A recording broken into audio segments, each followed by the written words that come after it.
covering news where you live. This is 5 News at noon. The Trump administration seeks to significantly roll back environmental regulations, the warning from environmental groups, plus the latest on negotiations to avert a partial government shutdown. And an update to a story we've been following, as there are now 9 people charged with capital murder in the shooting that took place in Rogers. Well, good afternoon, and thank you for joining us for your 5 News at noon. I'm Morgan Wrigley, along with meteorologist Joshua Weisel, and there's a lot to talk about today with the weather. It's an interesting forecast, you said. It's going to be a tricky forecast because we were mentioning the risk for storms on Friday just over the last couple days, but it looks like we're transitioning over from more of a risk of storms to another type of weather hazard, and we're going to break that down for you here and throughout the show. But right now you can see it's a beautiful day across the area. We're starting to see some breezy winds, really not any sort of clouds in the skies. There's some haze in some spots because we have some prescribed burns throughout the area. So if you see that, well, there's some smoke in the atmosphere because of that. Currently, we're sitting in the right around mid to upper 70s in northwest Arkansas, upper 60s, lower to mid 70s for the River Valley. So it is a nice afternoon so far. It's going to be a warm one, so we're keeping an eye on the temperatures. It's going to be nice throughout the day today, but we're watching the hazards for tomorrow. We'll have more on that fire weather risk and the gusty winds ahead coming up in the main segment. Thank you, Joshua. Well, Trump administration officials are talking trade today as new U.S. tariffs are triggering retaliatory measures from key allies. As Natalie Brand reports, it comes as the White House is also taking aim at a series of environmental regulations. Secretary of State Marco Rubio is in Canada facing G7 partners amid an escalating trade war among allies. Mr. Secretary, what's your message to Canada? Writing on Truth Social Thursday, President Trump slammed the EU for a 50% tariff on whiskey, saying if it's not removed, the U.S. will put a 200% tariff on all wines and other alcohols from Europe.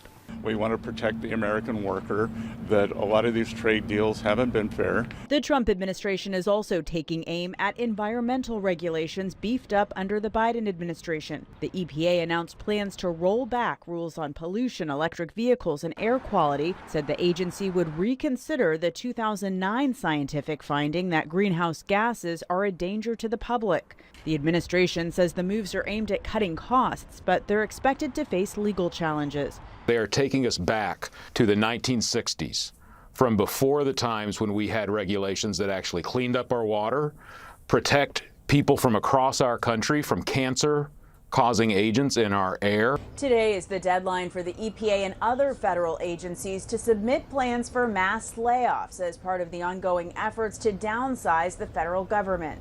Over on Capitol Hill, lawmakers are staring down a Friday deadline to avert a partial government shutdown. Democrats need to decide if they're going to support funding legislation that came over from the House or if they're going to shut down the government. So far, it's looking like they plan to shut it down.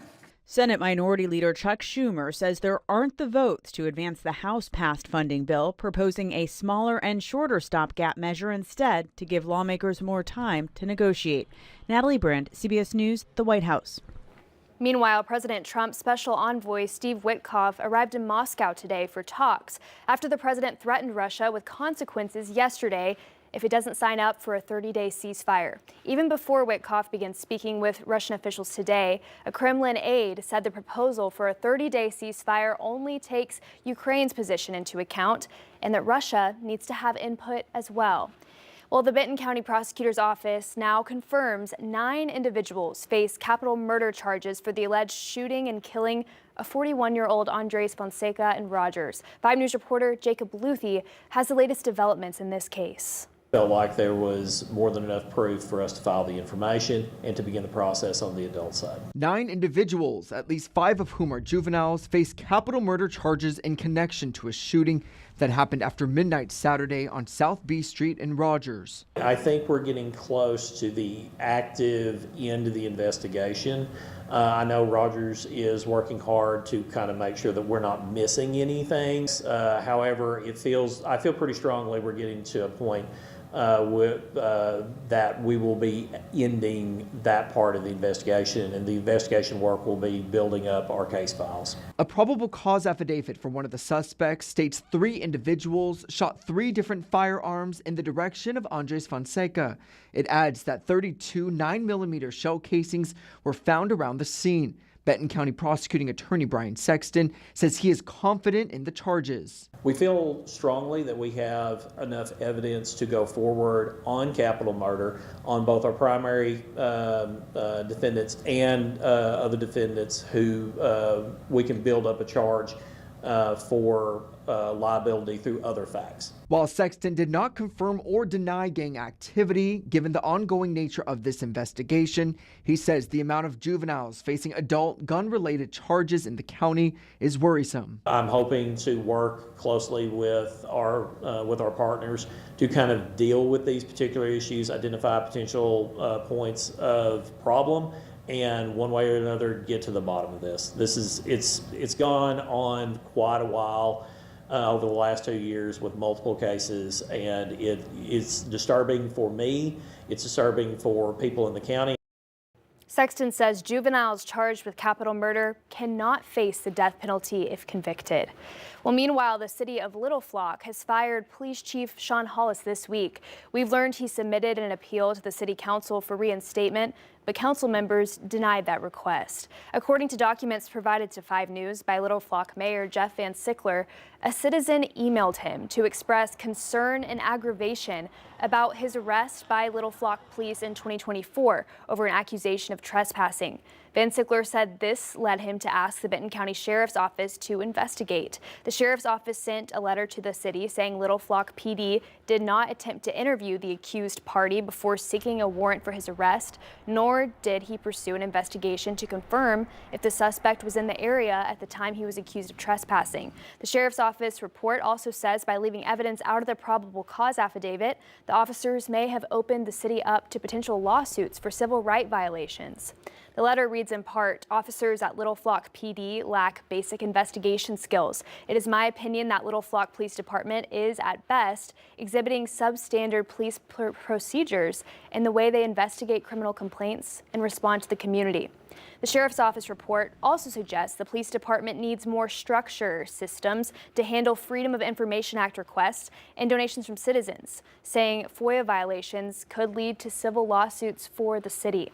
And a group of former Johnson County Sheriff's deputies is suing the county and Sheriff Tom Hughes, claiming they were wrongfully terminated and targeted for whistleblowing. 5 News reporter Jose Carranza spoke to the attorneys representing the deputies and brings us the story.